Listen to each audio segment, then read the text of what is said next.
muy contento de estar el día de hoy contigo, doctor. Realmente te agradezco infinitamente que hayas aceptado, pues, colaborar con el colegio. Muchísimas gracias porque, bueno, pues, gente talentosa y gente como tú es lo que le hace falta a México para el tema de la odontología, doctor.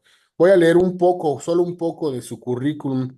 El doctor tiene una licenciatura es cirujano dentista, tiene la especialidad en cirujano oral y maxilofacial por la UNAM, tiene el fellowship por las de cirugía ortognática reconstructiva por el Instituto Nacional de Rehabilitación y tiene una maestría en odontología por la Universidad Latinoamericana. Su experiencia laboral es súper amplia realmente. El doctor es docente de licenciatura y posgrado en la Escuela de Odontología de la Universidad Latinoamericana, Campus de Ciencias de la Salud, Cuernavaca y Campus del Valle. Es docente de la licenciatura y posgrado de la Facultad de Odontología de la Universidad Nacional Autónoma de México. Es docente de la licenciatura y maestría de ortodoncia de la Facultad de Odontología de la Universidad Intercontinental. Es docente de maestría y posgrado de implantología oral en la Universidad Wens Hill. Es docente de posgrado de ortodoncia de la Facultad de Odontología de la Universidad Autónoma de Querétaro. Es docente de la licenciatura de Medicina Dental por la Unidad de Altos Estudios de Salud de la Universidad La Salle.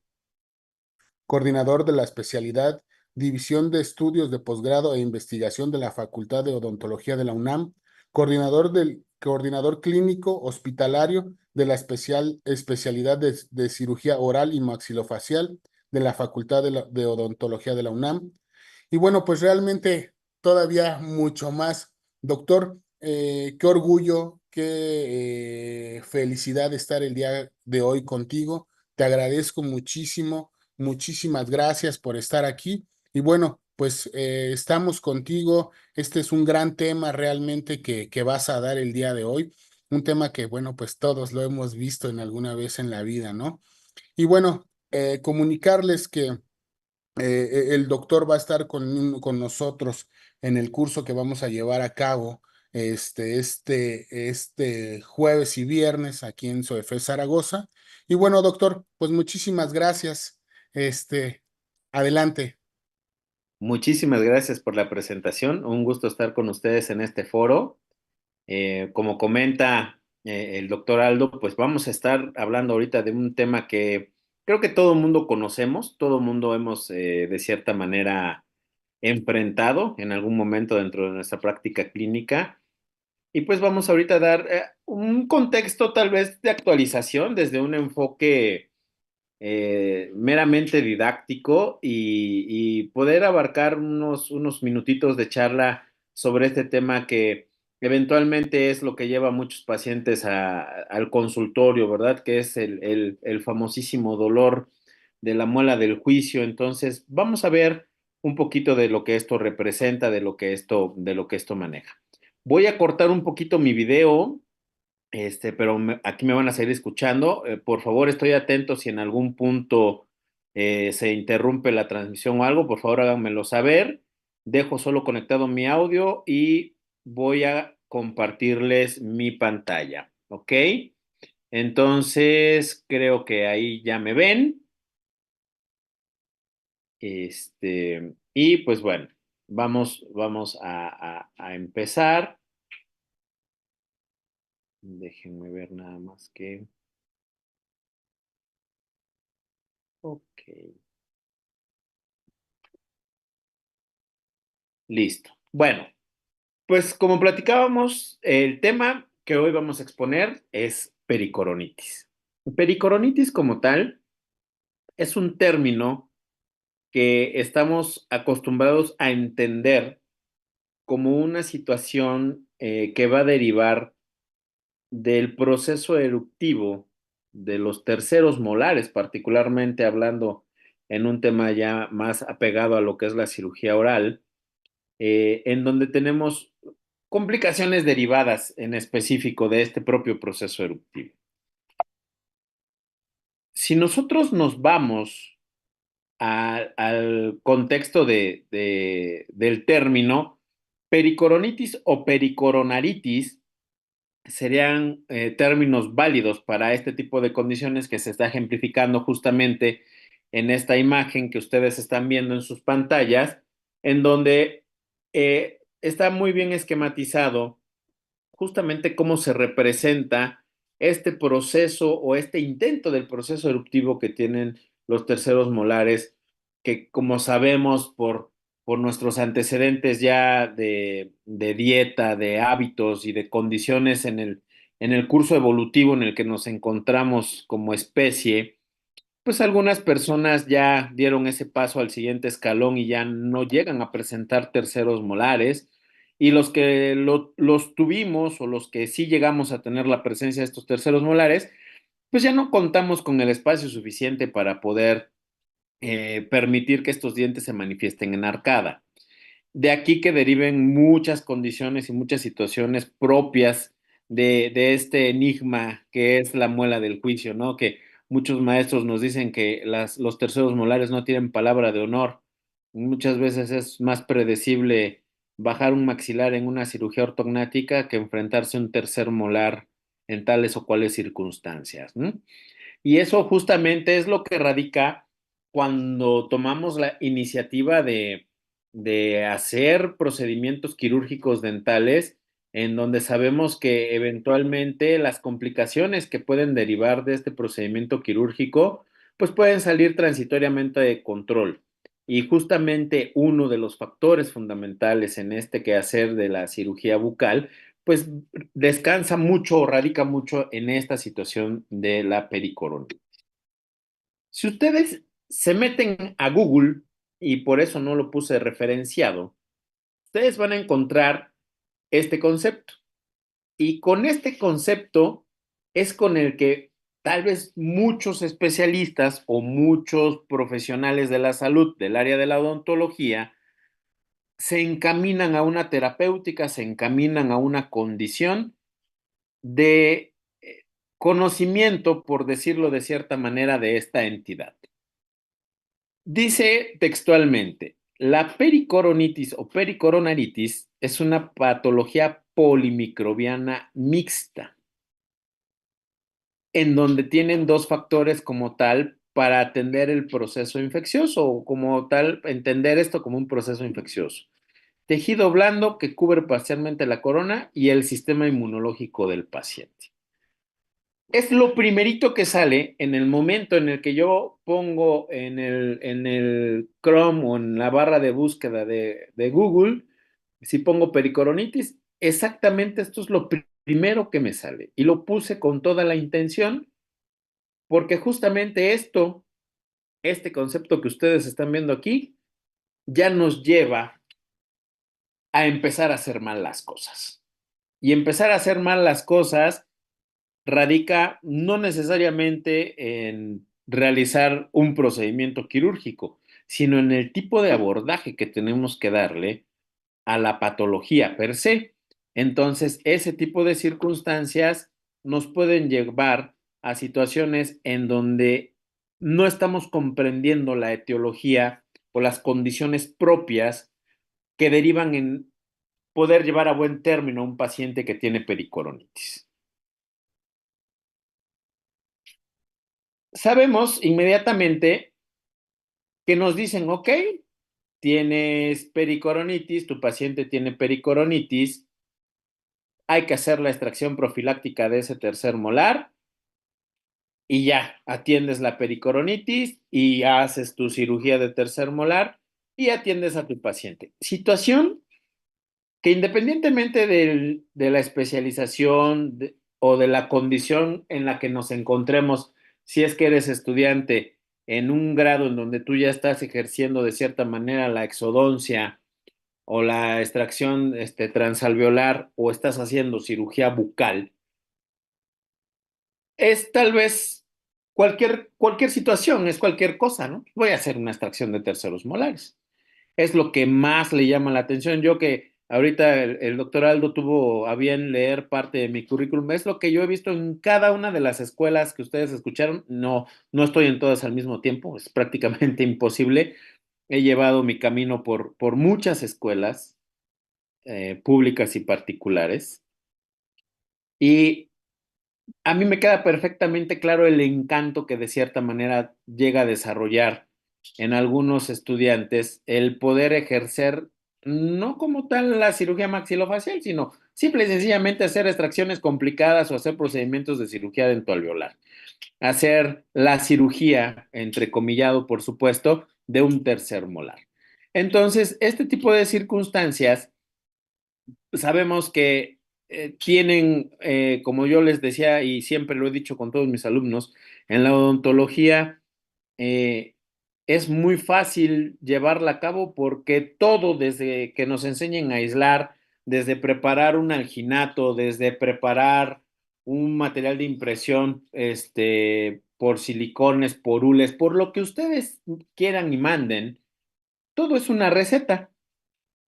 Todo así como cuando van a preparar alguna comida, cuando van a hacer algo, todo viene detallado en una receta, en una secuencia de pasos. No se necesita realmente estudiar mucho para llevar a cabo una receta, solamente se necesita saber leer. Entonces, poder llevar a cabo esa secuencia de pasos me puede dar a mí la idea errónea de que puedo llevar a cabo un procedimiento quirúrgico o que puedo atender a un paciente con pericoronitis, porque ahí en el manual o ahí en la guía de práctica clínica o ahí en el libro o en los apuntes dice qué es lo que tengo que hacer. Existe un lugar en el infierno reservado justamente para los que nada más llevamos a cabo la lectura de una receta sin tener un conocimiento de base y para los que raspamos los alveolos cuando el paciente tiene alveolitis, ¿verdad? Que ese tema también ya lo vieron ustedes. Quien raspe los alveolos en este momento quiere decir que quien se los enseñó o quien lo está ejerciendo no ha leído un artículo ni siquiera en los últimos 10 años, que eso ya no se emplea, y mucho más allá, tal vez hasta 20 años, de que no se emplea el curetaje de un alveolo cuando se tiene alveolitis. Pero bueno, me sesgo un poquito porque justamente voy de la mano de que es muy fácil hacer paso uno, seguido de paso 2, de paso 3, de paso 4. Y si todo lo hago bien y si me veo favorecido de cierta destreza manual, pues se logrará justamente el tratamiento. Entonces, es muy fácil llevar a cabo un procedimiento.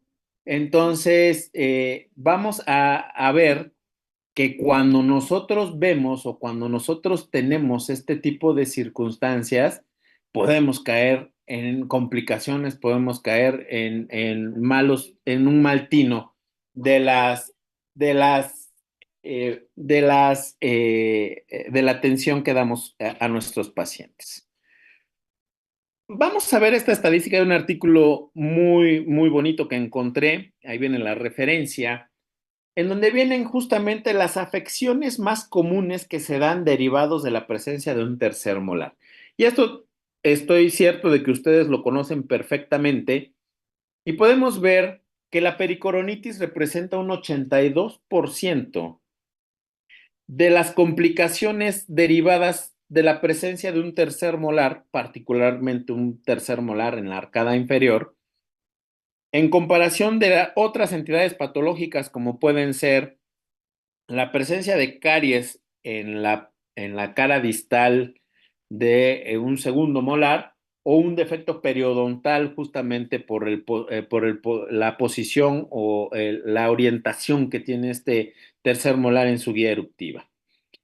Esto, por supuesto, también va mucho de la mano de aquella clasificación que nos enseñaron en algún momento en la escuela, la famosa clasificación de Peli-Gregory, y la clasificación de Winter, en donde nosotros aprendimos a diferenciar o a catalogar un tercer molar para poderlo abordar.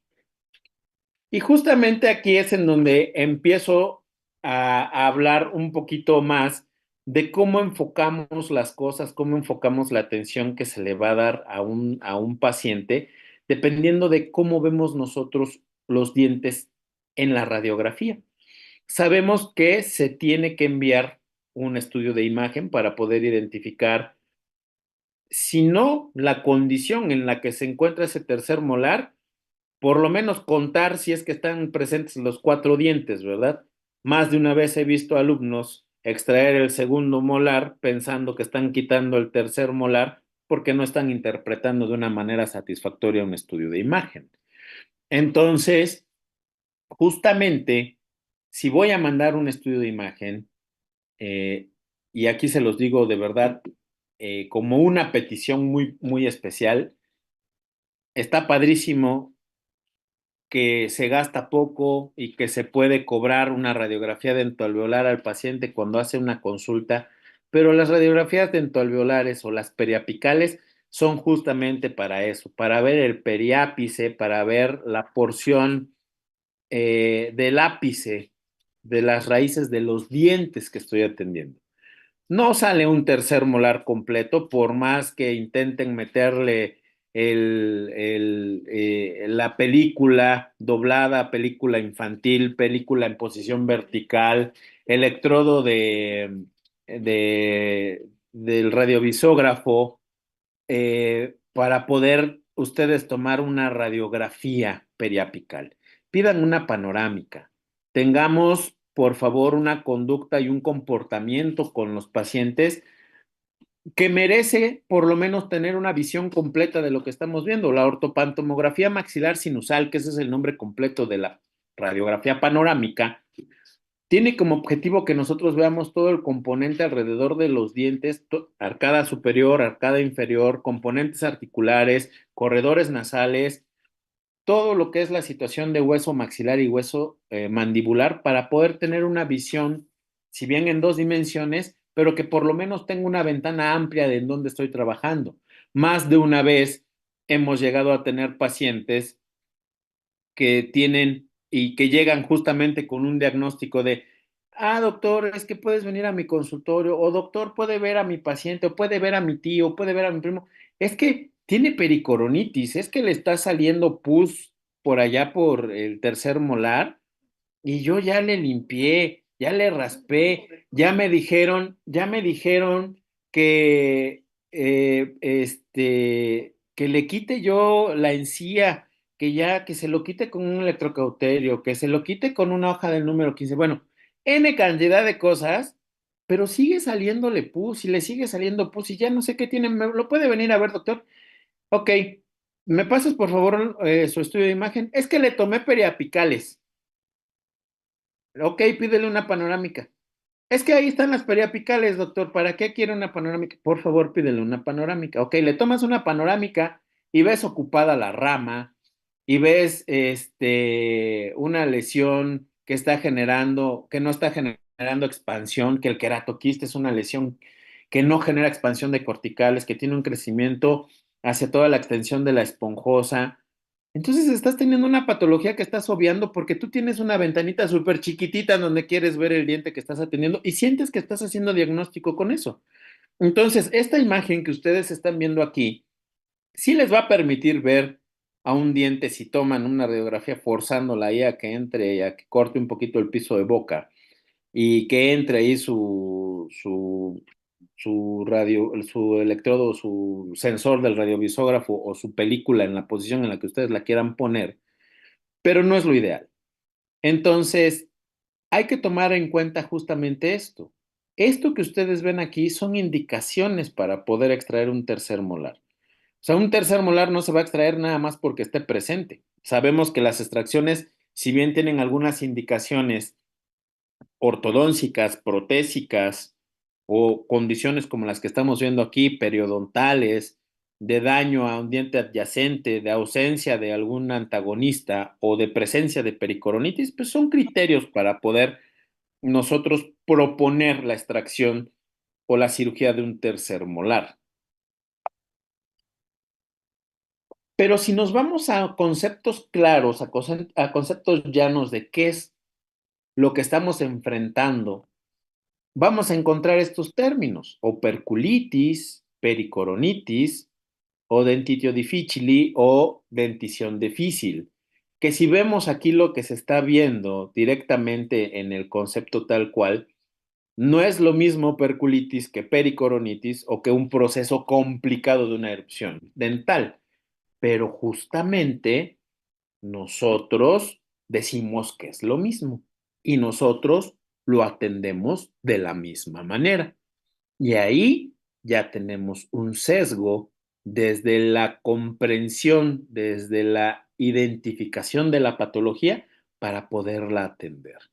Por supuesto que no se atiende de la misma manera una inflamación de un opérculo que una inflamación de todos los tejidos alrededor de la corona de un diente o la erupción complicada de un diente. Si nos vamos un poquito a nuestras bases en odontopediatría, por ejemplo, el dentitio difficile se trata con ulectomías. Las ulectomías son esos cortes que se hacen en la encía fibrosa para poder permitir que este diente llegue a erupcionar. Puede o no acompañarse de un proceso infeccioso agudizado con presencia de secreción.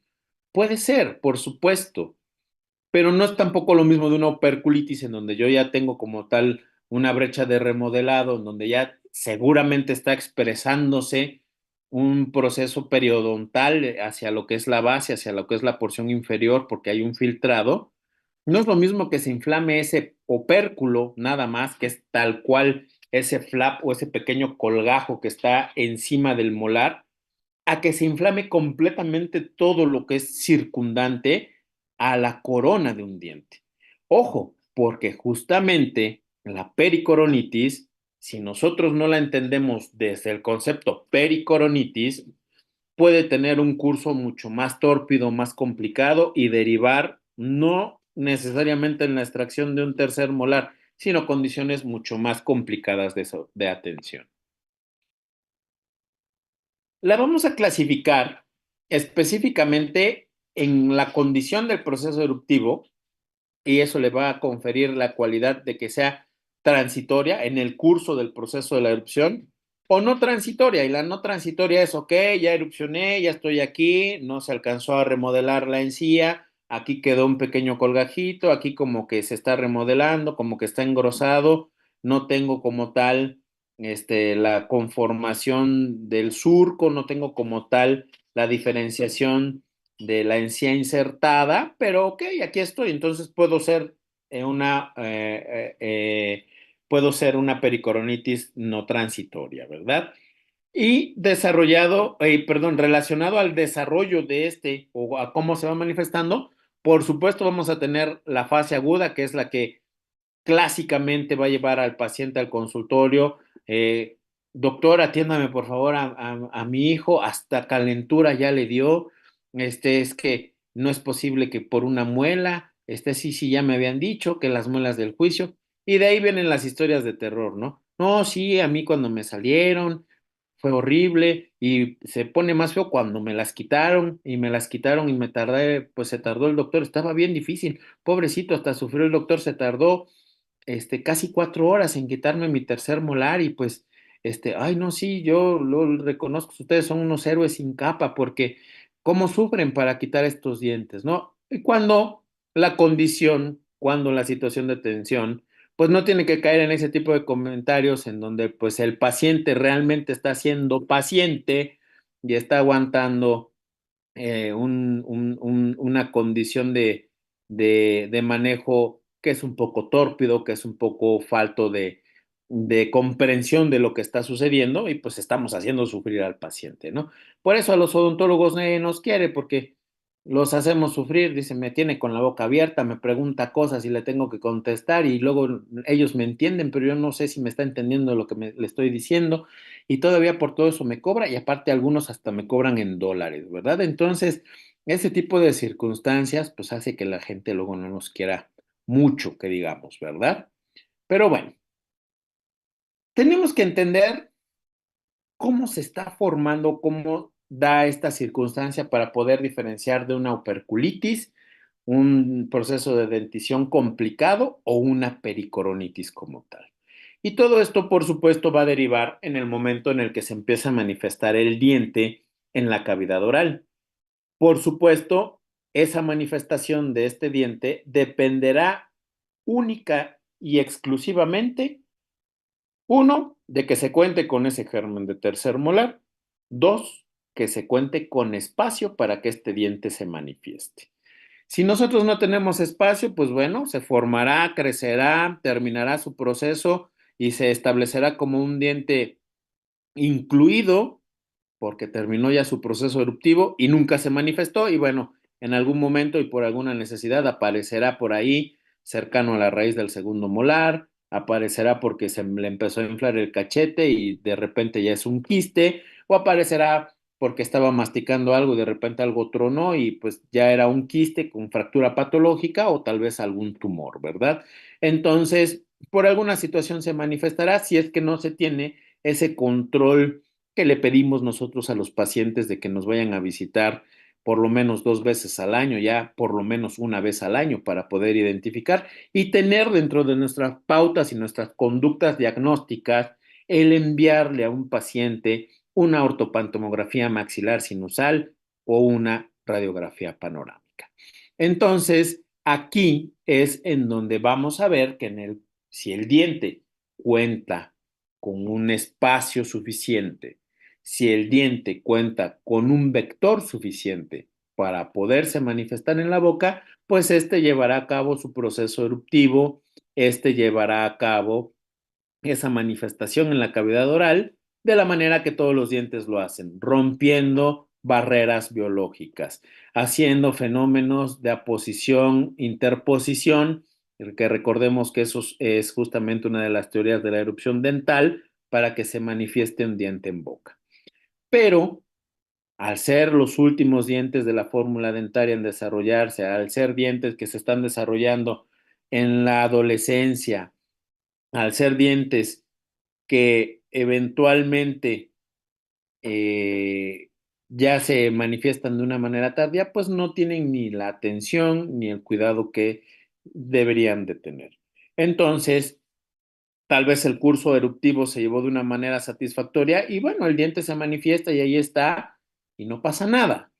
Pero tal vez no, tal vez como lo están viendo ustedes en esta imagen representativa, estamos teniendo un proceso eruptivo con un diente, con un vector y un espacio suficiente, pero que la calidad de los tejidos pericoronarios empieza a mermar o empieza a afectarse justamente por ese proceso de filtración, justamente por ese proceso de contaminación que se da entre la inflamación que representa la manifestación de este diente en boca, la ruptura de la barrera biológica o de la mucosa como tal, el proceso inflamatorio congestivo, la contaminación con detritus, la contaminación con placa, la mala higiene, la molestia que tiene el paciente. No, pues es que me duele, por eso no me lavo, es que ustedes no me entienden, nada más me quieren torturar. Bueno, todo ese tipo de circunstancias invariablemente caerá en lo que estamos viendo al final de este esquema, que es una pericoronitis como tal. Entonces, aquí se tiene que considerar que sí existe una enfermedad por infección bacteriana. Nadie dijo que no hay bacterias en esa zona, pero si leen las líneas de abajo, no está determinada la condición de una pericoronitis por la transmisión de un agente infeccioso, sino por la condición morfológica del proceso eruptivo, por la calidad, el grosor y la congestión que está generándose en esa encía, en esa barrera biológica, la cantidad de diente que se está expresando al momento de la erupción y la contaminación que se puede derivar de esto. Entonces, se considera que es una complicación de la erupción dentaria inducida por acúmulo de placa. Y si nos vamos a esa condición tan llana y simple como la acumulación de placa, ya le estoy dando al clavo en cómo poder atender justamente una pericoronitis. ¿Por qué? Porque sí va a tener una colonización bacteriana, porque va a haber pus, porque se va a infectar, porque como tal va a dar todos los datos de una infección, pero recordemos, lo que se infectó o lo que está manifestándose como infección son los tejidos alrededor de la corona de este diente. Entonces, fue primero, perdón, fue primero el proceso eruptivo antes que la colonización bacteriana. Por eso no podemos y no debemos entender a la pericoronitis como una infección de manera inmediata. Espero me estén entendiendo el concepto. Sí se va a infectar o sí se puede infectar, pero esa es una condición secundaria a las condiciones morfológicas del lecho en donde se encuentra el tercer molar.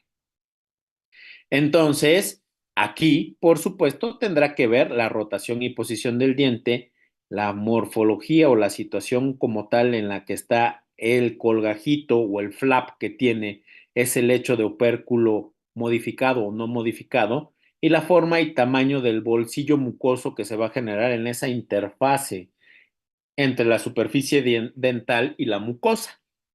Este tipo de factores, como tal, entendiéndolos como son, vamos a ver que se van a manifestar por el propio proceso eruptivo y se pueden contaminar o se pueden inflamar, y tal o cual circunstancia nos podrá dar entonces el concepto de operculitis o de pericoronitis. Entonces, yéndonos a una base que ustedes conocen como la clasificación de Peli-Gregory, vamos a ver que los dientes en posición A son los que tienen mayor tendencia a desarrollar una pericoronitis. Entonces, estamos hablando de dientes completamente verticales o con un vector de exposición o con un vector eruptivo suficiente, con un vector eruptivo normal, tal cual tienen el resto de los dientes de la arcada. Y aquí es en donde entra justamente uno de los grandes problemas en la atención de la pericoronitis. ¿Por qué? Porque desde que a mí me gusta la cirugía, desde que yo intento quitar un tercer molar, yo considero que el tercer molar vertical, el tercer molar posición A, clase 1 o clase 2, es tal cual el resto de los dientes de la arcada. Y desde ahí ya estoy cometiendo mi primer gran error. ¿Por qué? Porque los dientes, si nosotros nos vamos a un índice de dificultad, a una escala de Pederson o una escala, que, bueno, la de Pederson es una de las más fáciles de hacer, y yo hago la sumatoria de todo lo que son los factores para el índice de Pederson, me voy a dar cuenta que los dientes más complicados para extraer son los dientes verticales. Son los dientes que están en posición A, clase 1 o clase 2. Pero como yo tengo la idea de que ese diente está vertical, de que se manifestó en la boca, de que erupcionó satisfactoriamente, se va a extraer de la misma manera que voy a extraer un primer molar, de la misma manera que voy a extraer un segundo premolar. Error, y es un error gravísimo. ¿Por qué? Porque estos dientes están en un lecho anatómico o en una morfología como tal muy diferente del resto de los dientes de la arcada. Los tejidos son de diferente calidad y diferente condición. Los procesos inflamatorios no son los mismos en un movimiento de cizalla que hace nuestra mandíbula o nuestras arcadas en el momento de la oclusión para la distribución de fuerzas. Son factores completamente diferentes y completamente únicos de los terceros molares con el resto de la fórmula dentaria. Y si yo no lo entiendo desde el principio como un diente difícil, como un diente complicado, pues lo primero que voy a hacer es proponer yo quitar ese diente antes de poder fomentar una interconsulta o de capacitarme para poder hacer el manejo de un tercer molar. Entonces, que quede muy claro, los terceros molares tienen una condición muy particular de atención y no debe de ser conceptualizado, aunque ustedes digan, no, pues es que es un tercer molar superior erupcionado. Doctor, yo le voy a quitar los superiores y los inferiores que están más complicados, ahí te los dejo, ¿no? Y nada más dame chance, yo le quito los superiores y ya después ya tú le quitas los inferiores. Y muchas veces decimos, ok, pues va, quítaselos, y ahí tienes al cirujano sufriendo con el sangrado del superior, no hay succión, no hay irrigación, de repente hay complicaciones y bueno, nos tardamos un poquito quitando estos dientes, ¿no? Y ese tipo de circunstancias no debían de suceder. Incluso la mnemotecnia de atención para los terceros molares dicta una norma de comodidad y de satisfacción para el procedimiento quirúrgico que es iniciando desde los inferiores y continuando y concluyendo con los superiores. por lo que estoy comentando ahorita, un sangrado, una situación de confort, comodidad y el proceso incluso anestésico para el paciente, ¿no? Pero bueno, esas son condiciones que más adelante o en alguna otra oportunidad tendremos el gusto de poder platicar, pero este tipo de condiciones sí valía mucho la pena mencionarlas. ¿Por qué? Porque lo que ustedes están viendo aquí con las leyendas que están viendo abajo, son el primer error que cometemos porque es un diente que consideramos fácil porque salió con un vector suficiente o porque tuvo un espacio suficiente. De la misma manera, si yo me voy a la clasificación de Winter que tiene que ver con la posición del diente respecto al eje axial del diente adyacente, los dientes verticales son los que tienen mayor tendencia al desarrollo de la pericoronitis. ¿Por qué? Porque son los que pueden romper la encía, son los que tienen un vector de manifestación en cavidad oral. Y por supuesto, un vertical yo lo voy a considerar más fácil respecto de un mesioangular, un distoangular o incluso un horizontal, ¿no? Irónicamente hablando, el distoangular tiene una escala de complejidad menor al del vertical, pero necesita mayor destreza, mayor habilidad manual para poder ser extraído. Entonces, esto también es una trampa. Mi índice de Pederson me dice que es hasta 4 puntos más fácil un horizontal o un mesioangular que un vertical. Sin embargo, yo me voy porque en la imagen se me impone más la lógica o la tendencia a proteger ese segundo molar, no luxarlo, no lastimarlo en el proceso de la cirugía, a un tercer molar vertical que tiene un eje axial paralelo al del diente adyacente y que considero que lo puedo extraer por una maniobra o por una condición de extracción convencional. Todos esos tipos de desarrollo de nuestro tratamiento tienen mucho que ver en el éxito o fracaso que podamos manifestar en el tratamiento de nuestros pacientes. Si nos vamos a los factores que alteran o que manifiestan una pericoronitis, sabemos que van a haber factores locales y sistémicos. Los locales, por supuesto, tendrán que ver con el trauma que se genera en los tejidos blandos, la poca capacidad de limpieza o de higiene oral que puede llegar a tener un paciente y derivado de la formación de ese bolsillo que se da por ese colgajo o ese opérculo que puede ser parcial o total, que puede ya tener filtración o atrapamiento de cuerpos extraños de alimento o de placa como tal. Aquí estamos en algo que podemos entender y comprendemos la gran mayoría, o si no es que todos los que estamos en este momento conectados.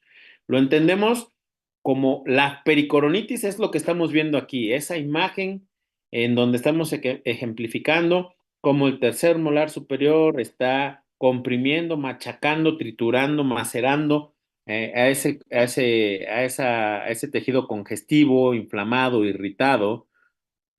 Y muchos dicen, sí, por eso es que le tengo que quitar el antagonista. Y aquí justamente es en donde, como le tomé un adento alveolar, no me di cuenta que está haciendo antagonismo con el tercer molar, a veces es un segundo molar. Porque dicho sea de paso, no necesariamente atendemos a puros pacientes clase 1. El predominio del paciente latino, del paciente mexicano, usualmente son pacientes con tendencia clase 2, con exceso vertical de los maxilares, casi en un porcentaje muy alto. Entonces, eso nos va a dar una discrepancia dentofacial, discrepancia que se va a traducir en que mi oclusión no necesariamente va a corresponder a una clase 1 de Angle. De esta manera, me ha tocado ver lastimosamente que hay personas que se manejan la pericoronitis, que atienden a la pericoronitis y que quitan un segundo molar porque era el antagonista. Y eso es un graso error porque no debe de pasar, pero llega a suceder. Entonces, tenemos que ver primero si existe ese antagonismo. No necesariamente tendré que hacer la extracción. La extracción es una propuesta muy válida, por supuesto, pero no necesariamente es lo mejor. Puedo colocar topes de mordida, puedo incluso colocar un guarda oclusal, puedo hacer un manejo más local. Aquí mismo lo está diciendo el factor trauma del tejido. Bueno, ¿cómo puedo eliminar el trauma? Colocando un toplo cruzal, colocando un guarda. No necesariamente tengo que hacer la extracción. Poca o nula higiene. Bueno, pues entonces enséñale al paciente a tener higiene. Límpialo tú.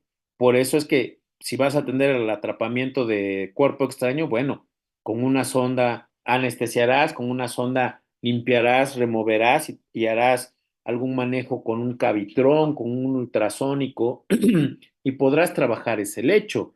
No todo tiene que ser una extracción.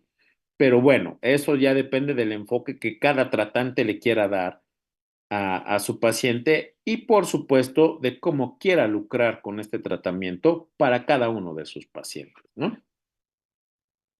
Entonces, están los factores sistémicos y dentro de los factores sistémicos están desde el estrés, infecciones de vías aéreas superiores, una fase premenstrual, diabetes o alguna condición que esté alterando el sistema inmunológico o hábitos como el tabaquismo. También esos los conocemos, también esos los llegamos a comprender de una manera bastante clara, pero muchas veces no los controlamos.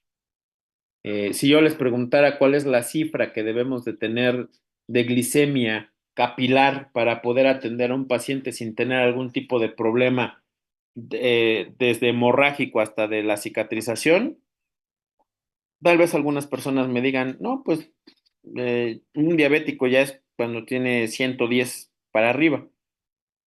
Yo he llegado a ver pacientes, una vez me tocó ver una paciente con una angina de Ludwig que tenía casi 600 miligramos por decilitro de glicemia. O sea, yo no sé cómo vivía esa persona. Este, y es tal el proceso adaptativo, es tal la condición del paciente adaptado, acostumbrado o, vamos, superviviente de alguna condición metabólica como puede ser una diabetes, que ahí andan. Y entonces pues yo los atiendo. No le tomo glicemia capilar, mucho menos central o una hemoglobina glucosilada, y le hago una extracción o le propongo una operculectomía o le hago algún curetaje. Entonces, este tipo de circunstancias ya pueden caer en condiciones diferentes, en condiciones que empezó como una pericoronitis, que empezó como una condición muy local y que va a tener una trascendencia sistémica relevante. Hay que tener mucho cuidado con eso.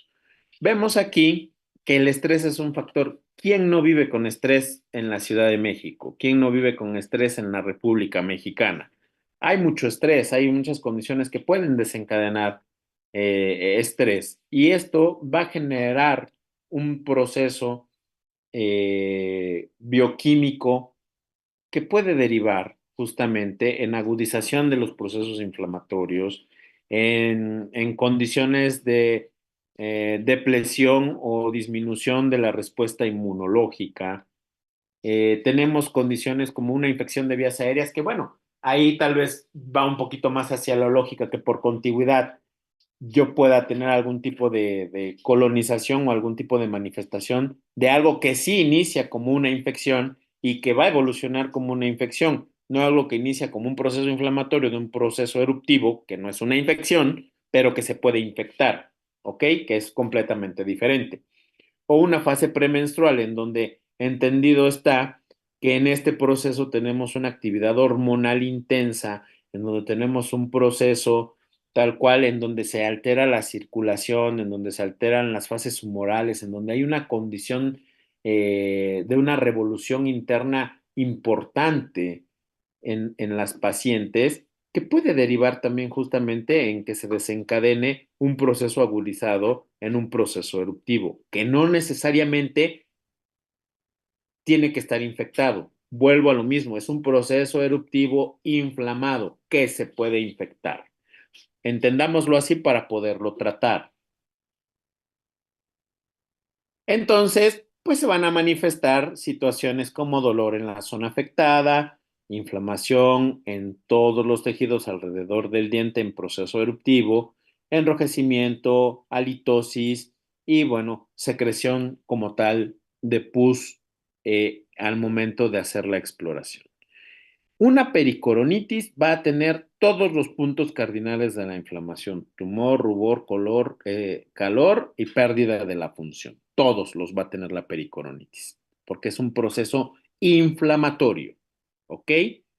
Entonces, derivado de la acumulación de placa, derivado de la colonización bacteriana que pueda tener o derivado de la infección que se pueda desarrollar de este proceso eruptivo, es que vamos a tener datos agregados como la halitosis, la presencia de pus y, en condiciones muy complejas, una complicación como tal, que es una propagación de un proceso ya infeccioso manifiesto en este proceso inflamatorio de la erupción dental hacia espacios aponeuróticos primarios o secundarios. Esto es en donde se complican las cosas, es en donde el diagnóstico se vuelve más complicado porque ya estamos hablando de abscesos, de ocupaciones, de pus en espacios en donde ya no es como tal un tejido alrededor de la corona de un diente, ya no es pericoronitis, ya no es pericoronario, ya está en una condición a distancia. Entonces, aquí hay que tener mucho cuidado, aquí es en donde justamente ya entramos en un manejo diferente. Esto ya no es una pericoronitis, esto ya es una cervicofacial, necesita de un manejo esencialmente hospitalario. Desafortunadamente, los procesos infecciosos que llegan a manifestarse derivados de infecciones odontogénicas, y para que lo sepan, si es que no lo saben, los seguros de gastos médicos mayores difícilmente, si no es que tengan una póliza super premium, difícilmente avalan procesos odontogénicos. O sea, derivado de un diente, se inutiliza o se inhabilita la cobertura de la póliza.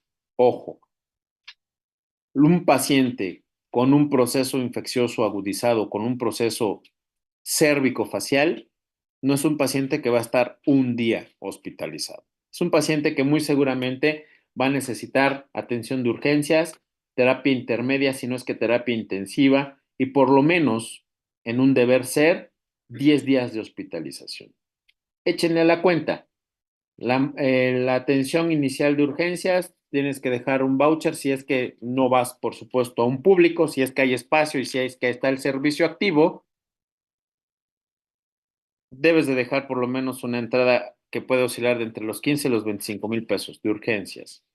La terapia intensiva en el hospital que tú me digas, un clase A, una A plus o un B, por lo menos una terapia intensiva está entre 75,000 a 115,000 pesos el día. Ok, va a estar 2 días. Échale 10 días de hospitalización con cada uno de su medicación, de sus cuidados, de sus lavados. Infectarse, tener una infección cervicofacial es infinitamente más caro que una cirugía ortognática, que una cirugía por trauma, incluso que una cirugía cosmética, que un mommy makeover o cualquier tipo de cirugía plástica que ustedes quieran. Y usualmente este tipo de infecciones le va a dar a pacientes que están o inmunosuprimidos o que están muy mal atendidos, porque si es de origen odontogénico, como lo vimos al inicio de la charla, muy seguramente esto empezó por mala higiene. Todo esto empezó por acúmulo de placa.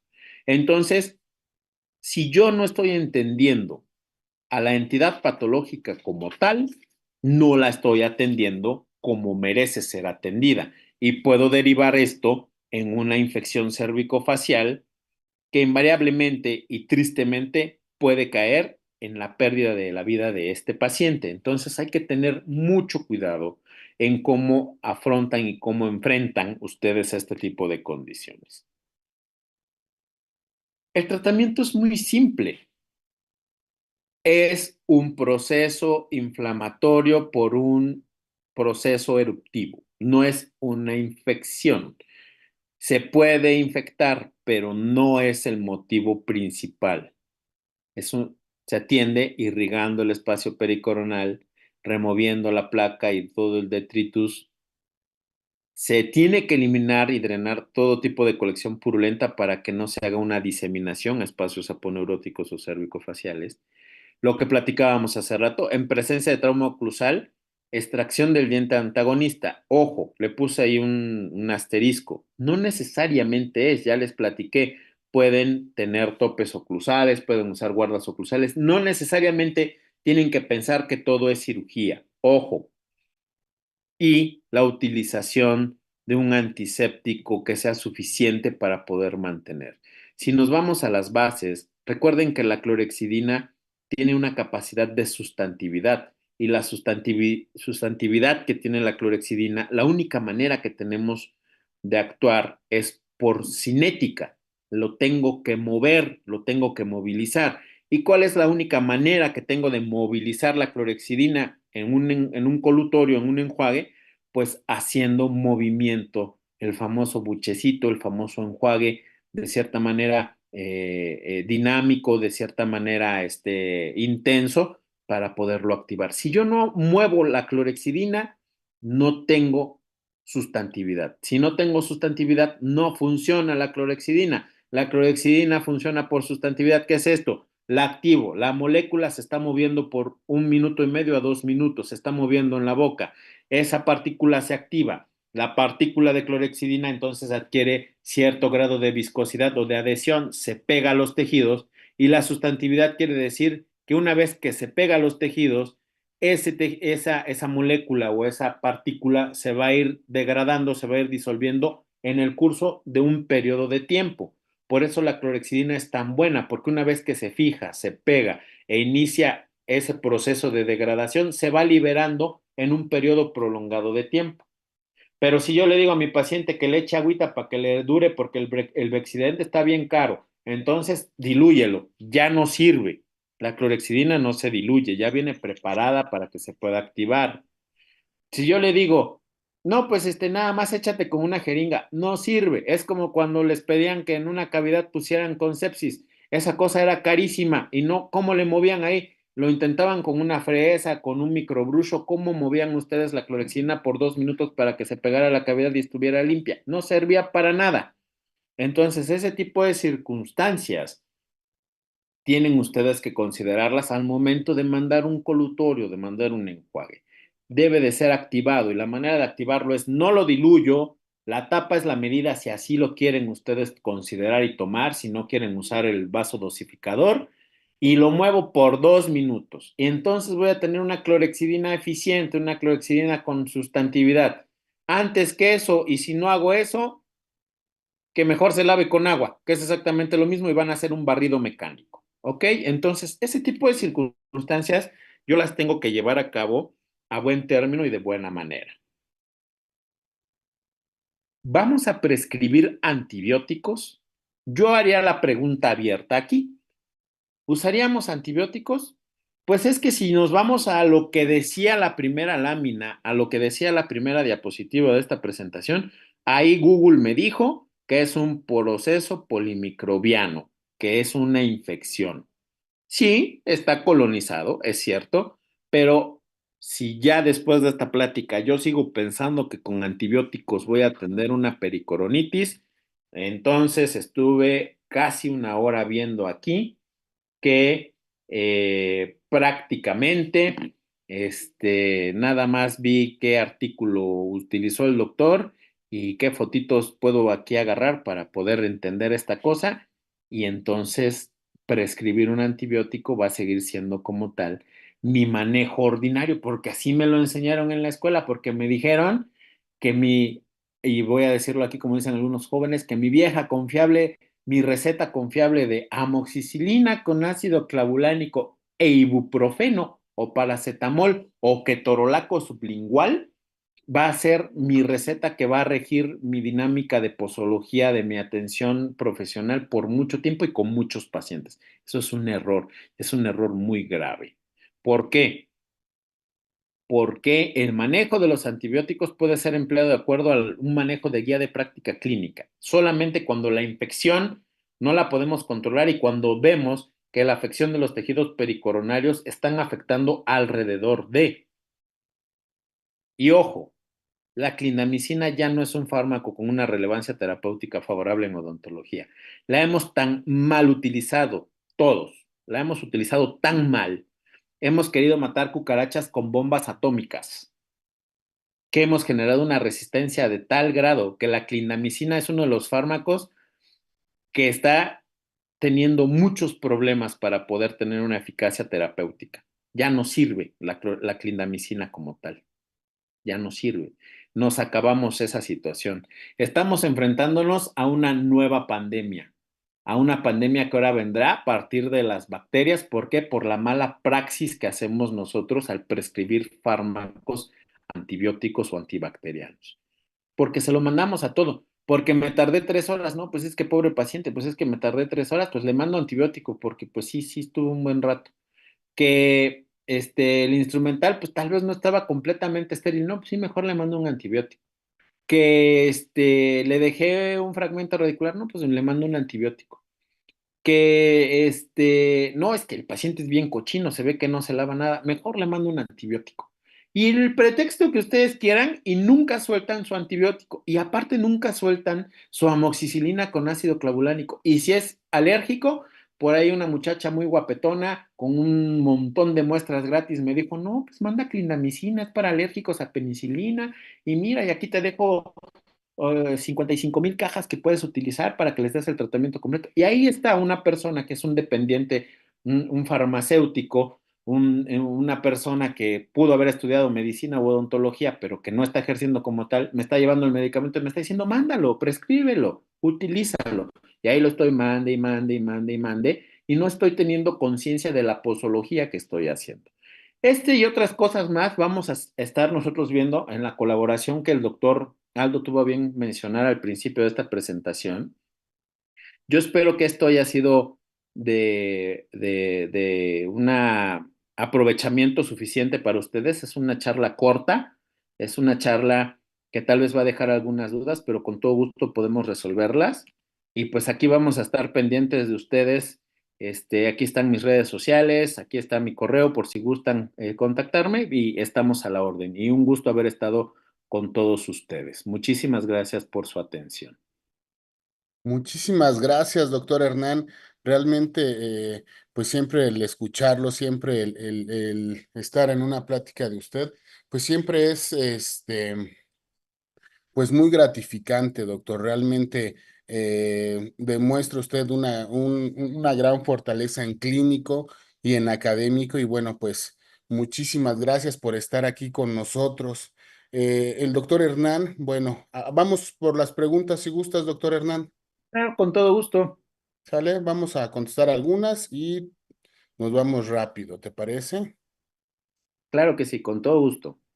Ok, a ver, por ahí si me vas ayudando, ahí en el chat. A ver, déjame ver porque se me borró ahorita la. Espera, Ahí ya se terminó. Déjame termino de compartir. ok.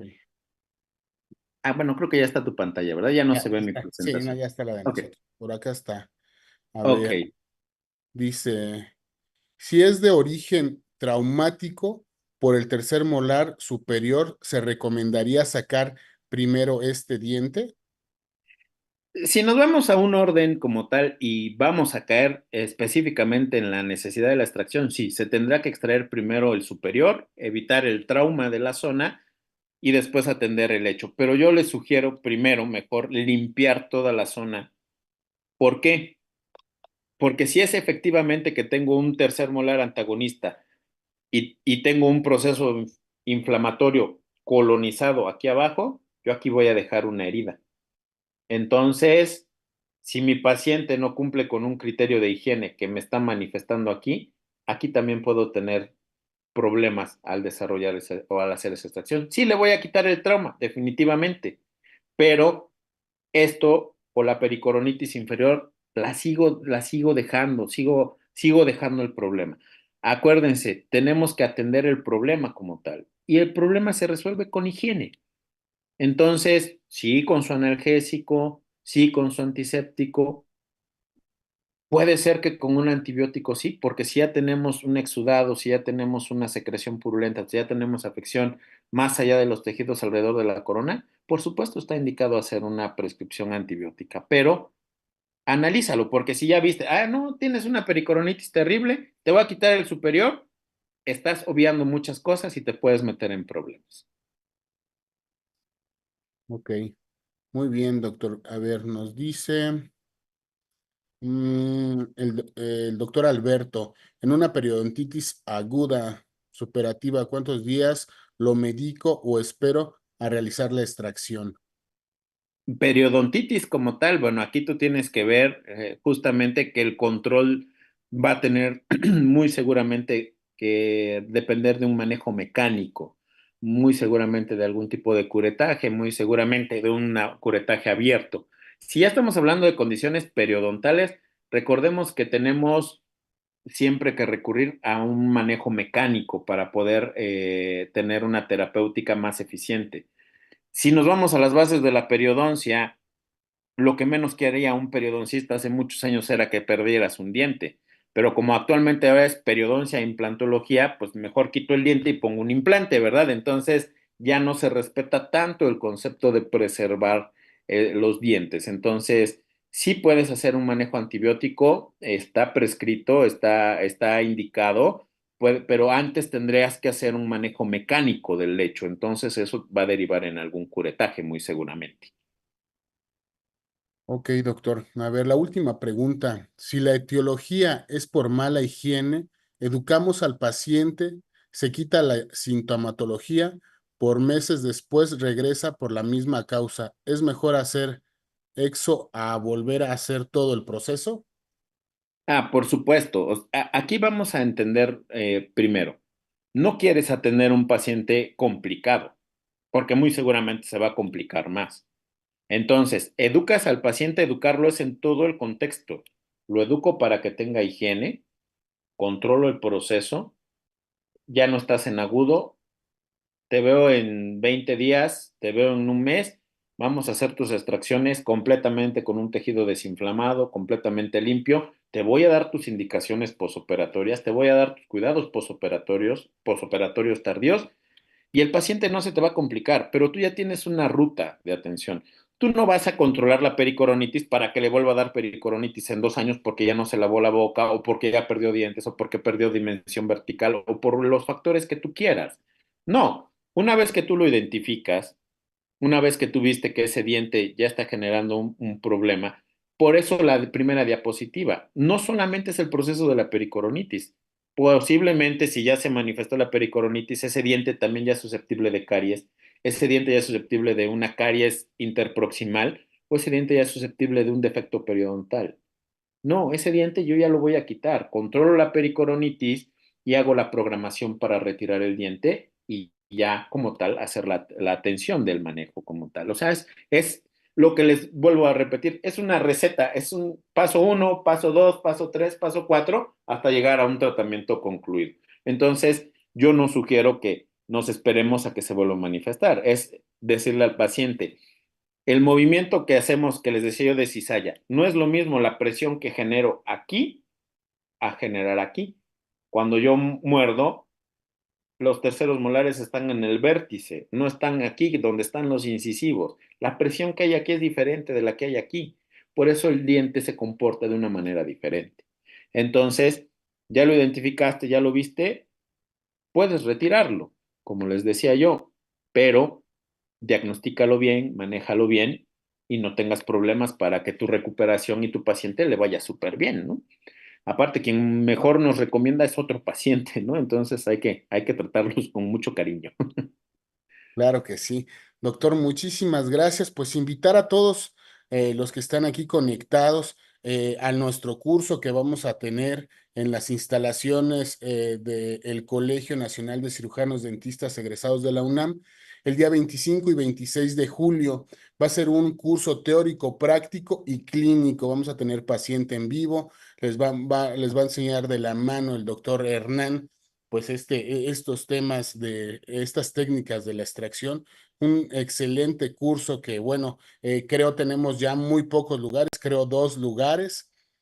los que tengan interés,